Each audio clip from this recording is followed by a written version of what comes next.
Welcome to the Slop Temple. We pray this video helps.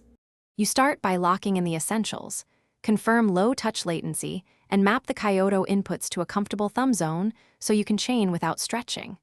Once done, open practice mode and enable input display so you see each tap and slide. Make sure vibrations are low to avoid timing drift and run 30 seconds of slow reps to calibrate rhythm.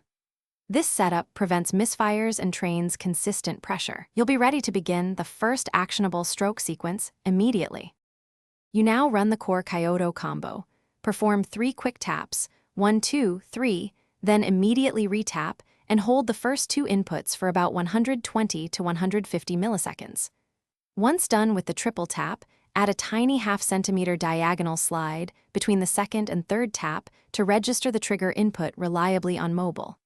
Make sure to use a soft, consistent fingertip and sync with an audio cue or metronome so your release aligns with the game's input window for maximum consistency. You finish the combo by releasing the hold and tapping the final confirm input within 80 to 100 milliseconds, fast but controlled. If you miss, slow the entire sequence down by 10 to 15% and rebuild timing with audio cues until muscle memory returns. Make sure to check hardware. A thick screen protector or dirty display often causes failed inputs, so clean or remove it and recalibrate sensitivity. With these fixes, you'll convert misses into consistent finishes and preserve. Thanks for watching. Consider subscribing if we helped you.